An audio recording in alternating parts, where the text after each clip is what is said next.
लोग मारे जाते हैं और अचानक से सोशल मीडिया पे एक चीज उड़ जाता है कि चुप रहना है, चुप रहना है, चुप रहना है, बोलना नहीं है, बोलना नहीं है।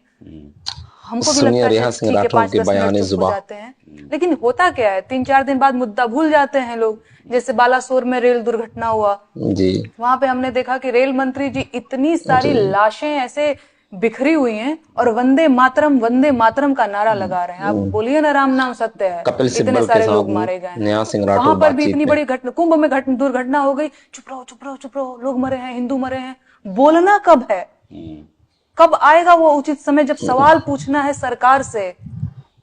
और दूसरी चीज सर, इतनी बड़ी बड़ी दुर्घटनाएं हो जाती हैं देश में, एक आदमी जिम्मेदारी लेने को तैयार नहीं है, प्रधानमंत्री, गृह मंत्री, रक्षा, कोई भी। जी, तो मेरा सही सवाल बात। ये है कि भैया अब आप तक खुल जिम्मेदारी करके कब सामने नहीं लेंगे, आए हैं। आप इस्तीफा कब देंगे? और आप जो कहते हैं कि हिंदू खतरे में है, हिंदू खतरे में है, तो चाहे वो पश्चिम बंगाल का मुर्शिदाबाद हो, वहां हिंदू मारा जा रहा है, मणिपुर में हिंदू मारा जा रहा है, कश्मीर में हिंदू मारा जा रहा है, 10 साल से आप हिंदू बचाने आए हैं और फिर भी हिंदू खतरे में ही है। तो सवाल तो आपसे हर होगा जगह ना, हिंदू मारा जा रहा। शिक्षा के नाम पे आपको तो कोई वोट दे भी नहीं रहा है, बिल्कुल रोजगार होगा। के नाम पे नहीं दे रहे हैं, गरीबी को कुछ कोई लोग नहीं बात दे ही नहीं कर रहा है। ये सब आउट ऑफ फैशन हो गया कि नहीं नहीं नहीं भाई, गरीबी हिंदू की बात ही खतरे में नहीं। है तो अभी चुप रहना है, नून रोटी खाना है, हिंदू को बचाना है, इसी नाम पे ना हम लोग आपको वोट दे रहे हैं। अब फिर भी हिंदू खतरे में है, तो सवाल तो सर आपसे होगा। यही सवाल मैंने पूछा तो मुझे बोला कि मैं बिल्कुल आपसे देशद्रोही हूँ। होगा। और एक वो कोई पाकिस्तानी ट्विटर हैंडल है, उसने मेरा वीडियो शेयर कर दिया।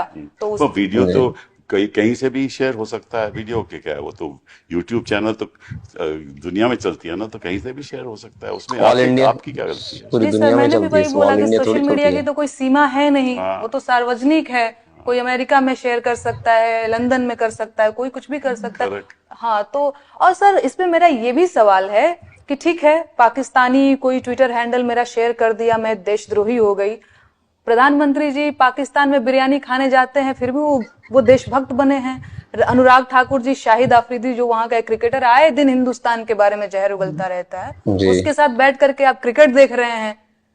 तो आप लोग एकदम से जो कहते हैं ना हमारे भोजपुरी और 2008 सवालों के जब घेरे से बच नहीं 26 सकते हैं नेहा सिंह राठौर के। हुआ था और मुंबई चल रहा था, कपिल सिब्बल है ये, उस समय कांग्रेस के भी कद्दावर मैंने खुद नेता देखा था कि और एडवोकेट भी है। हमारे तब प्रधानमंत्री तो नहीं थे, लेकिन चीफ मिनिस्टर थे मोदी जी।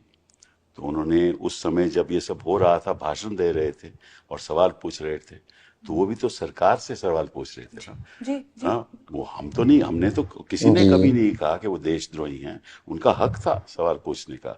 अगर उनका हक था तो आपका भी हक है।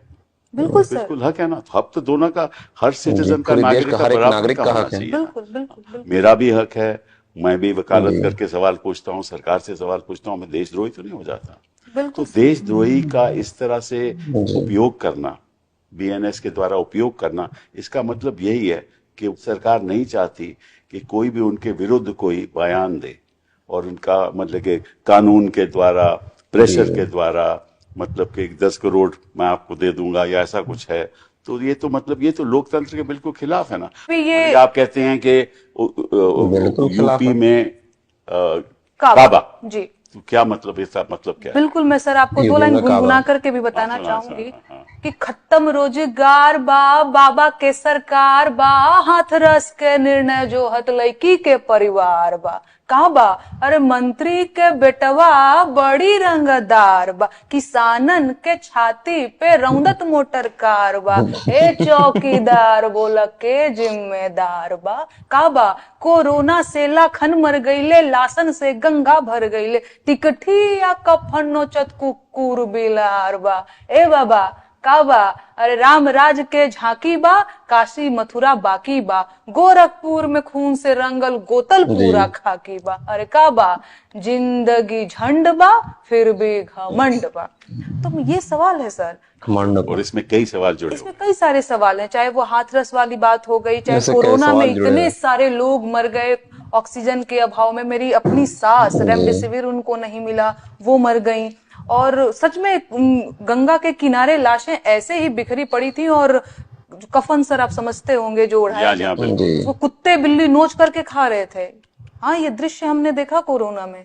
तो जब मैं सवाल करती हूँ, चाहे वो मंत्री जी के बेटे जो थे वो किसानों के ऊपर थार से रौंद दिए थे, चाहे वो वाली घटना हो, तो मैंने, क्योंकि मैं लोकगीत लिखती हूँ, गाती हूँ, तो अपने गीतों के माध्यम से इन सारे मुद्दों को उजागर करने की कोशिश करती हूँ। तो जब ऐसा मैंने किया तो मेरे ऊपर एफआईआर सबके किया। सवाल उठाने का अलग वो अलग फर्जी तरीका था। है।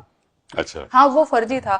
बाद में मैंने एमपी में काबा कमिंग सून करके, एक आपने शायद देखा होगा कि एक बीजेपी का नेता था, वो आदिवासी के ऊपर पेशाब कर रहा था, सीधी वाली जो पेशाब कर। करेक्ट करेक्ट, बात आपने रखी थी सब। जी जी जी, तो एक कार्टून शेयर किया था, उस पे भी एफआईआर कर दिया। अभी वो सुप्रीम कोर्ट में चल रहा है मामला। अच्छा।